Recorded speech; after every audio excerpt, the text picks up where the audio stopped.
I'm Jordan Lulich, and this is the Lulich Corner, and today I get to sit down with Donovan Camarotti. This session is going to be especially beneficial for anybody who's interested or passionate or just wants to get involved with real estate investing or who's already a real estate investing. And so first, Donovan, thanks for coming on. Thanks for taking the time to come down, sit down with us and talk a little bit about your business. Why don't you introduce yourself a little bit to the audience before we get too in depth? Yeah, Jordan, thanks for having me. My name is Donovan Camarotti. I am a local flipper investor here on the Treasure Coast. Doing about 60, 70 house flips per year. And the goal is obviously to scale that up. So yeah, thanks for having me, man. Yeah, man. Appreciate you joining us. So how did you get involved in flipping? Like what was that entry, that gateway? Because I feel like a lot of people, it's hard just to get that first deal. So why don't you talk a little bit about that first deal for you and kind of like how you were able to grow up to doing, now 60, 70 flips a year? Yeah. So that first deal was actually not a property I intended on flipping. I intended on keeping that property as a rental because I always heard buy a rental, cash flow, passive income, all that type of stuff. So I ended up buying that property to be a rental. I renovated it and I asked my agent, I was like, hey, how much is this worth? If I were to sell it versus rent it. And long story short, it was far better for me to sell it. And I can get the money that I put into it on the down payment, the renovation and the profit. And then I could go repeat that process. And then I kind of just started flipping since then. What do you think is the biggest mistakes that people potentially make in trying to flip a home? I'd say the biggest mistake people make is not running their numbers properly. So if people are underestimating their rehab cost or underestimating their closing and holding costs and not accounting for certain things, that's probably the biggest way I see people lose money in flipping houses. Yeah. And I think it's, especially like the last 3-4 years, I mean, we've seen inflation, we've seen materials increasing, and then we've seen interest rates go up. So there's a lot of variables that are just more than just quoting out the project. Because I mean, how long will your typical flip take you? So an average flip, I like to keep no more than 5 to 6 months. An average close to close is between that 4 and 5 month mark. I run all my deals on holding them for 8 months just in case something goes wrong. We have a contractor issue, we have permitting issue, something like that. But normally a really good flip is like 2.5 months close to close. If everything goes perfectly, we sell it right away. But a good average is like that, about 5 months or so. So you're over budgeting. So I think that's an awesome lesson, kind of take away is, you're selling on average in 5 months, but you're budgeting in that extra 3 months because there are carrying costs involved with, keeping the lights on and keeping, paying the lenders for, in order to on borrowed money, unless you're doing it cash. So I think that's great is, any budget going into a budget with higher expectations that you're going to pay more. Then if you come on top, then it's, then you're coming on top if you do beat that time period that you kind of have that, that goal in mind. Yeah. And across all my properties, I'd say my holding costs are probably over $60,000 a month to carry, 30 something properties over, $2,000 per month per property on average. So, I mean, it's definitely something that'll hurt your bank account if you misjudge it. Yeah. So how does your team currently look, managing 30 properties? What is your team composed of right now? Yep. So I have a great team. I love these guys. They're the best. The biggest division you could say would be project management. So having project managers to oversee my renovation contractors, budgets, all that type of stuff. Obviously, there are hundreds of transactions every week. So we have to keep track of that. Some bookkeepers that keep track of that, of all the accounting. And then also, acquisitions. And acquisitions is something that I'm trying to grow right now. I've been doing it for the last couple of years, but that is, I think, the next step that I'm going to need to add a couple people into to scale and double what I want to do now. That's awesome. That's awesome. So as far as getting to where you're at right now, what do you think is the biggest change that led to improvement on where you're at today? I would say the biggest change in my business was actually hiring people, specifically project management, because when I hired project management, I could focus on then getting more business and keeping everyone busy, because project management, I mean, it's great, it's necessary, and we need to renovate the houses.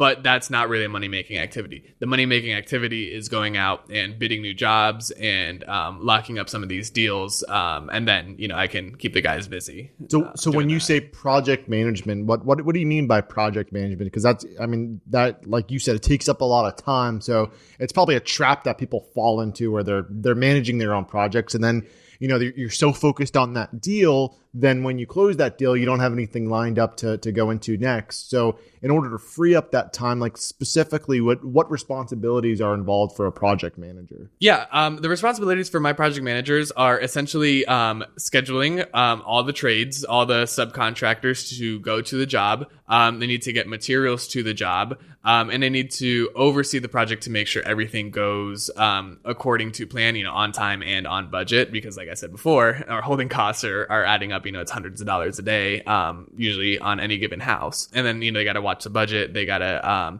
essentially, they're almost like the general contractor of the job. But since they're in-house, they save a lot of money. I'm not paying, a 20, 30, 40% markup to a general contractor since I have those guys in-house. So it does save a ton of money doing that. So they're coordinating, they're overseeing the project. Would you say that a project manager or a good project manager has some type of technical background in the industry? Yeah, background's always good. Yeah. Because like one of my guys, he was doing this, out in Hawaii, and now he came to Florida. Didn't necessarily want to run his own business anymore. But he's working with me now, and he's awesome because he gets it, right? Yeah. Number one, that's a big one. Yeah. And he's always looking to improve on how to get renovation times faster, and cheaper, and just more cohesive, and we don't have so much punch out work and touch ups at the end, in order just to get the highest quality product we can. So yeah. It's a mix of all of that.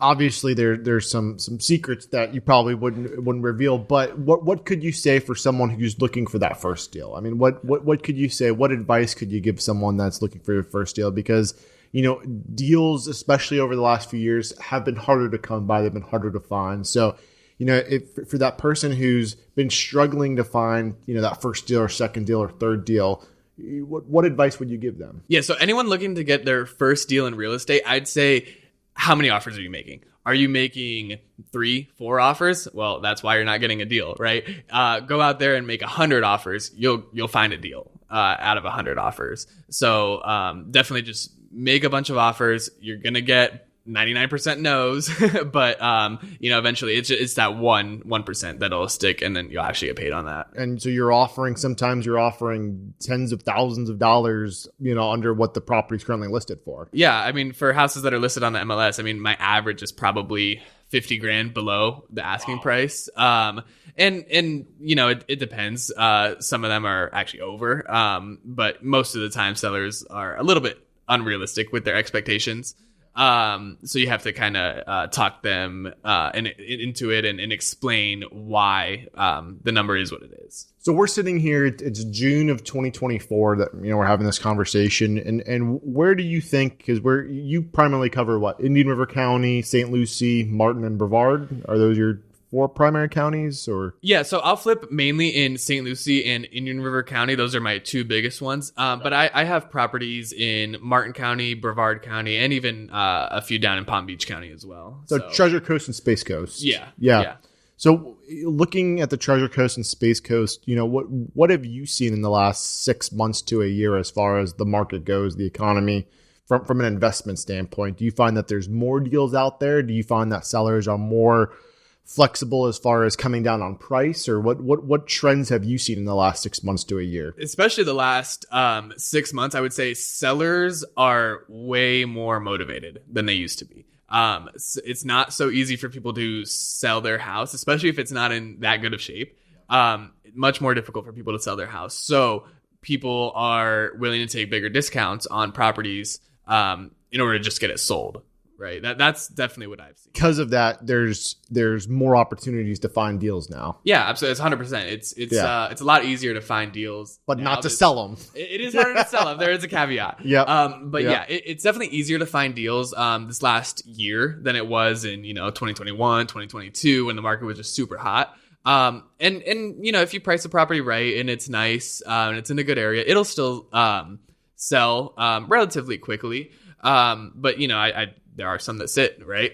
You take discounts on them. So. Then you got to plan that ahead of time. Right. Yeah. Exactly. It's probably a good rule of thumb, depending on the market exactly, but 3 to 5% of whatever you list it for is probably going to come off in order for you to sell it. That not always, but that's a pretty good rule of thumb to go by. What advice can you give people that are looking to get financing? Because I know one of the challenges, especially when you're getting started, is trying to find a bank, a lender, a hard money lender, someone to lend you money to help finance a majority of the project, if not all of the project, ideally. So what would you tell that person who's searching for a good lender, who's investor minded, who's understands investments? Who should they talk to, or where should they go, or where should they look? Yeah, I'd say for anyone looking to get a lender for fix and flips, one thing is just go get a hard money lender, pay the money. That's what I did my first deal, 12% interest, 3 points. It was super expensive, but it got me in the door and it got me my first deal done.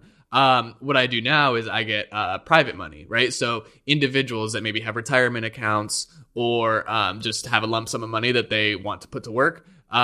Those are going to be by far the best because they're usually the easiest to deal with. Their costs are usually a little bit lower, actually quite a bit lower, and they can fund normally right away. So if I can, I always try to get private money. If I can't, I'll just go the hard money route. So you can negotiate with them. Everything's up for negotiation. Yeah, don't let any of these lenders tell you can't negotiate with. You absolutely can. But it probably, to find that private money, or even to find, it becomes easier once you have a couple deals that you flip, that you've successfully flipped. Once you have a portfolio, it becomes easier.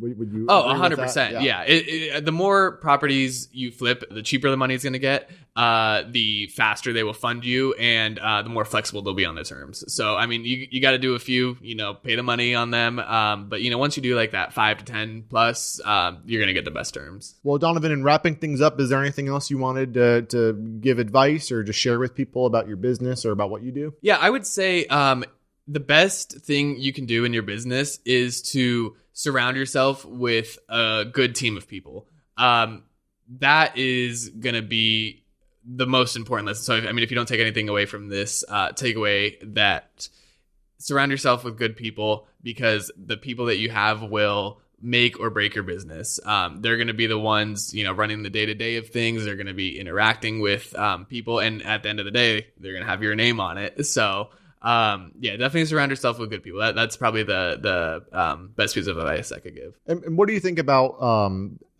finding a mentor? Like, say someone has a good deal, but they don't have the context to make something happen. They don't have the money, or they don't have the contractors, or they have a missing piece. Is do you partner with people, in if they do have a good deal, or help mentor people in trying to flip their first homes, or is there any type of mentorship program that you would help people with? Yeah, I mean, I partner with people all the time. People bring me deals, say, hey, can you take a look at this? And I'll say, hey, yeah, this is a good deal because this and that. Or I'll say, no, this is a bad deal because X, Y, and Z, right? And yeah, I'll partner with people, maybe they don't have the resources or connections or even money potentially. Obviously it's got to be the right deal, but yeah, I'll partner with people. I like helping people out. I'm all about, having guidance and mentorship and to know what you're doing, and just don't go in blindly, I think is super good advice. But Donovan, if people want to reach out to you, if they want to contact you, how can they find you? Yep. So if anyone is interested in contacting me, I'm pretty active on Instagram and Facebook. It's going to be at Camarotti Homes. And that's just my last name, Homes, Instagram and Facebook. You can also look me up on Google, CamarottiHomes.com. And you can, reach out to me there. Thanks for coming on. Cool, Thanks for your time, man. Appreciate it. Thank you for having me. Thanks for joining. I'm Jordan Lulich, and this is the Lulich Corner.